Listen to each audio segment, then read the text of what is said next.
I've been studying the mechanics of international power for long enough to recognize when a fundamental assumption breaks down in real time. And what's unfolding between Washington and Ottawa right now represents exactly that kind of rupture. The kind that doesn't announce itself with dramatic headlines or emergency broadcasts, but rather reveals itself through the quiet paralysis of assembly lines, the sudden volatility in commodity markets, and the urgent phone calls between executives who've just realized their production schedules are built on foundations that no longer exist. Because while the administration in Washington believed it could issue an ultimatum to Canada with the same casual confidence it might reserve for a minor trading partner, it fundamentally miscalculated the nature of what holds North American industry together. And now that miscalculation is cascading through the economy in ways that cannot be concealed by political messaging or optimistic projections. What we're witnessing isn't a negotiation that went poorly or a diplomatic disagreement that can be smoothed over with a few concessions. This is the moment when decades of economic integration collide with a governance philosophy that treats coercion as strategy and mistakes the ability to threaten for actual leverage. And the collision is producing consequences that are both immediate and structural, affecting everything from automotive manufacturing to residential construction, from energy pricing to the credibility of American commitments in the eyes of every allied nation paying attention. For more than 70 years, the United States and Canada constructed something genuinely unprecedented in modern commerce. Not merely a trade relationship in the traditional sense, but an interwoven production architecture where raw materials extracted in one country become components manufactured in another, then cross back as subassemblies before final production, sometimes traversing the border half a dozen times in a single product's journey from mine to showroom. This system didn't emerge from idealism or political sentimentality. It developed because geography, resource distribution, and industrial logic made it the most efficient way to organize continental production. And it functioned smoothly precisely because it operated beneath the surface of political attention, governed by agreements that both countries treated as infrastructure rather than negotiable leverage. That predictability, that sense of mutual reliability, represented the actual foundation of North American economic power, not the size of individual markets or the impressiveness of GDP figures, but the certainty that commitments would be honored, that supply would flow according to agreed schedules, and that neither government would suddenly weaponize interdependence for short-term political theater. But over the past year, as the current administration returned to power with an explicitly transactional view of international relationships, that foundation began to crack. And the cracks finally gave way when Washington presented Ottawa with a demand so fundamental that no sovereign government could accept it without effectively surrendering economic autonomy. The ultimatum itself, described internally as a final offer, required Canada to implement export controls on certain critical materials, guaranteeing American purchasers preferential access at prices below prevailing market rates. Now, on the surface, this might sound like a technical trade adjustment, the kind of detail that gets worked out in normal negotiations. But the substance of the demand was far more radical than the language suggested, because what Washington was actually requesting was that Canada accept permanent subordination in resource pricing, legislating a structural disadvantage into its own economy to subsidize American industrial costs. And crucially, the demand came packaged with an implicit threat that refusal would trigger comprehensive tariffs across multiple sectors. When Canadian officials examined this proposal, the calculation wasn't particularly complicated. Compliance would establish a precedent that Canada's resource sovereignty could be overridden whenever an American administration decided political pressure was expedient. It would signal to every other trading partner that Ottawa could be coerced into surrendering fundamental economic interests under threat. And perhaps most importantly, it would lock Canadian industries into a permanent competitive disadvantage against American firms receiving subsidized inputs. This wasn't a compromise that could be justified as pragmatic accommodation. It was a fundamental surrender dressed up as negotiation. And so Canada refused, not with inflammatory rhetoric or theatrical denunciations, but with a simple clarity that the demand exceeded what any independent nation could accept. What followed wasn't retaliation in the conventional sense. There were no immediate retaliatory tariffs, no matching threats of economic warfare. Instead, Canada withdrew from the voluntary coordination mechanisms that make continental supply chains function smoothly. The bilateral committees that expedited customs clearance, the joint logistics planning that ensured predictable transit times, the advanced notification systems that allowed just-in-time manufacturing to operate with minimal inventory buffers. All of these cooperative frameworks, built over decades and maintained through constant, quiet coordination, were suspended pending restoration of normal diplomatic relations.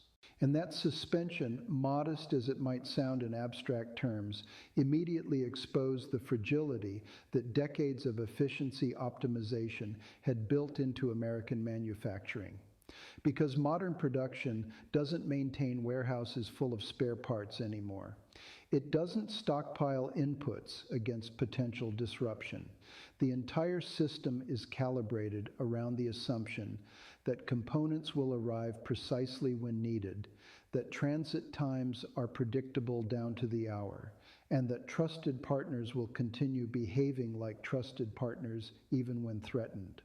Remove that assumption, and the system doesn't slow down gradually. It seizes. Within 48 hours, automotive facilities across Michigan and Ohio were receiving notices that shipments were experiencing indefinite delays, not cancellations, not explicit embargoes, just the removal of the cooperative mechanisms that had previously ensured predictability. And in a production environment where missing a single specialized component can idle an entire assembly line, indefinite delay functions identically to shut down. Construction firms suddenly found that Canadian lumber and steel, which had always crossed the border on reliable schedules, were now subject to standard processing times that their project timelines couldn't absorb. Energy markets reacted with immediate volatility as traders recognized that guaranteed minimum flows of Canadian petroleum and natural gas were no longer guaranteed, introducing uncertainty into pricing models that had treated those supplies as effectively domestic. This is where the administration's strategic logic reveals its fundamental disconnect from operational reality. Because the assumption driving the ultimatum was straightforward. Canada needs American markets more than America needs Canadian inputs. The asymmetry in GDP and population means leverage naturally flows south. Apply sufficient pressure, and rational economic calculation will force compliance. But that logic only holds if the relationship is actually about final markets rather than integrated production. And in modern manufacturing, size matters far less than position within the supply chain. The partner controlling critical inputs at irreplaceable nodes often holds more practical power than the partner representing the larger consumer base. Canada sits at precisely those choke points for energy, for minerals essential to electronics and electric vehicles, for automotive components that American factories were never designed to produce domestically, and for construction materials that cannot be sourced elsewhere without massive disruption. And crucially, Canada possesses something that economic size cannot overcome: the political capacity to absorb short-term economic pain in defense of sovereignty. Because for Ottawa, this isn't about quarterly earnings or political approval ratings. It's about whether Canada functions as an independent nation or as an economic appendage that can be coerced whenever Washington finds it convenient. As the disruption spread beyond initial sectors, something notable began happening in corporate America.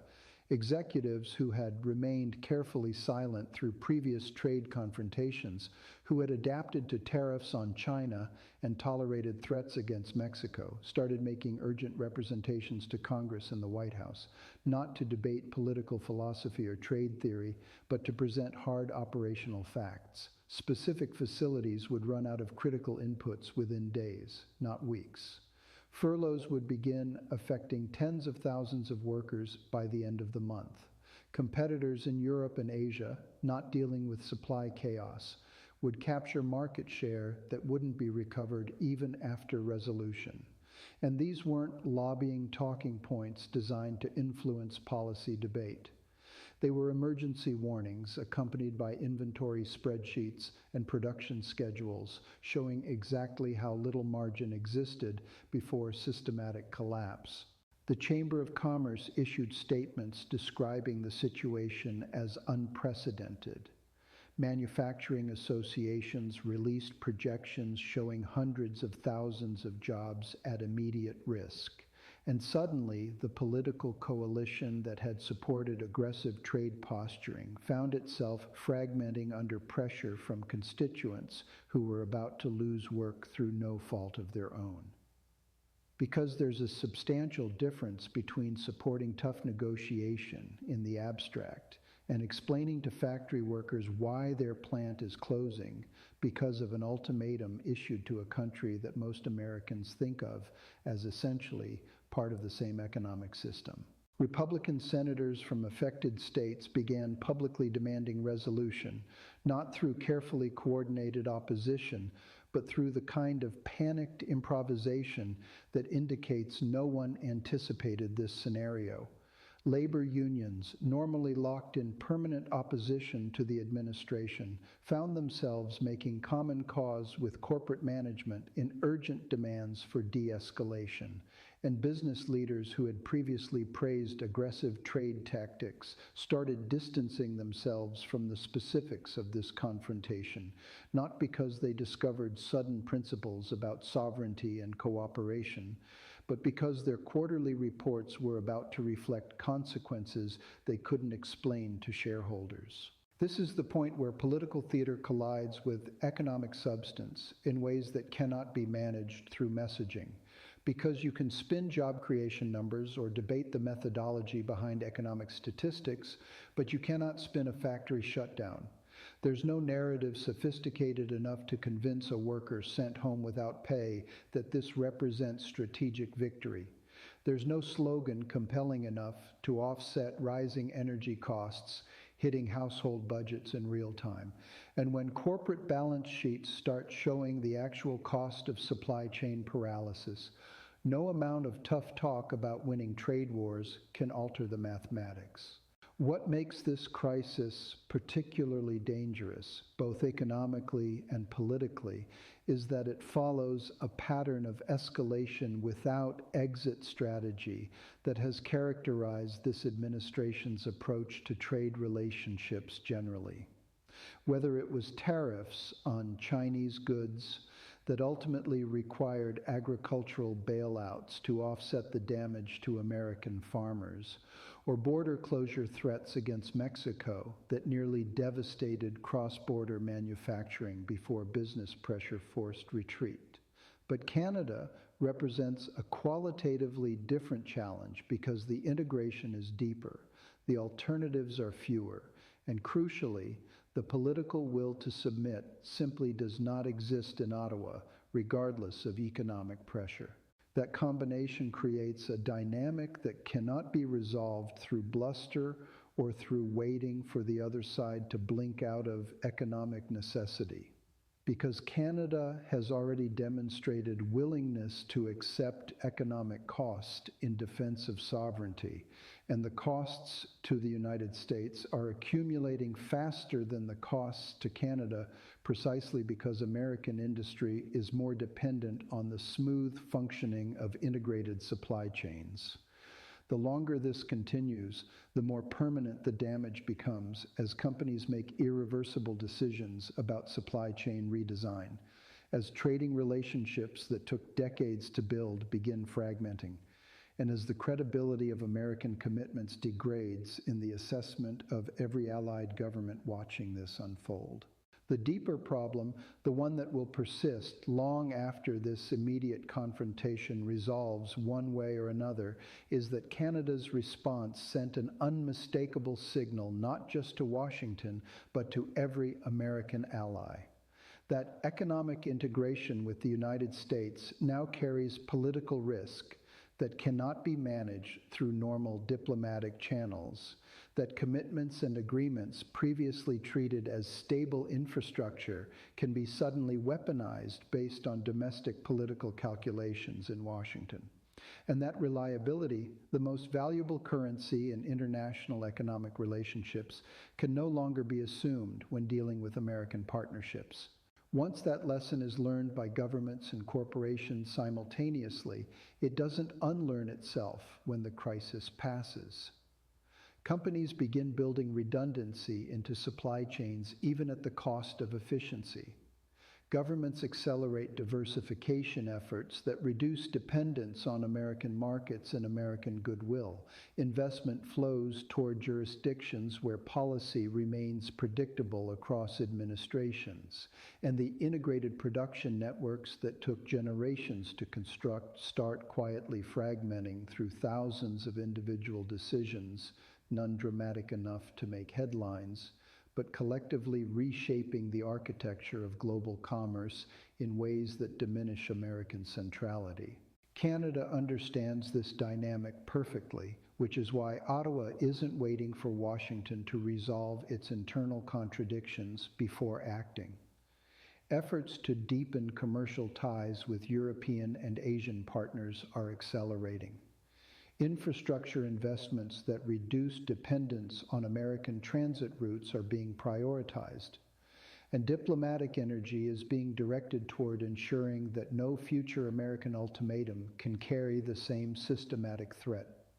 Because the lesson learned here isn't about this specific confrontation, it's about the fundamental unreliability of partnerships where one side believes cooperation is weakness and interdependence represents leverage to be exploited rather than mutual benefit to be protected.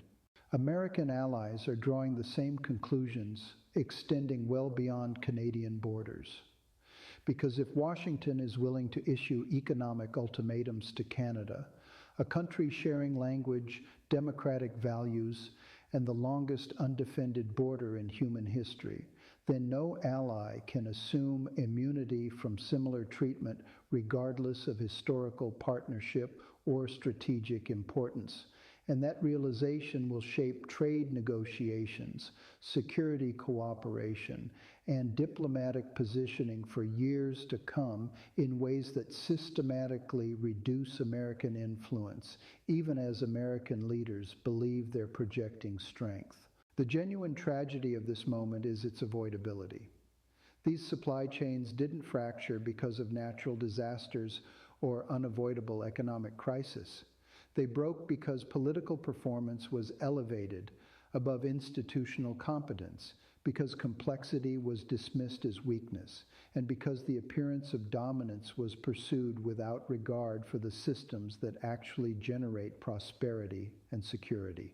And the people bearing the immediate cost aren't the architects of this policy, insulated in Washington offices and protected by position. They're workers furloughed from idled plants, small business owners unable to secure materials for existing contracts, families facing higher costs for energy and construction, and communities watching decades of economic integration unravel through no fault of their own, while those responsible face no immediate personal consequence for the damage inflicted.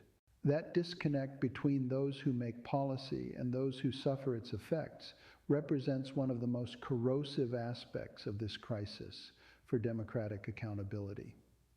Because when power can impose harm without facing direct consequence, trust erodes not merely in international relationships but domestically, as citizens recognize that their economic security can be casually sacrificed for political theater they didn't support and cannot influence.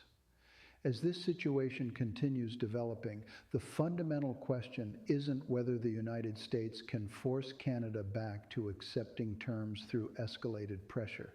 It's whether American governance can relearn the discipline required to exercise power responsibly in a world where leverage operates in multiple directions simultaneously. Because strength without restraint becomes self-sabotage. Unpredictability masquerading as toughness ultimately drives partners toward alternative arrangements. And even the largest economy cannot indefinitely bully its way through systems it helped create without eventually discovering that those systems have alternatives that don't include American participation.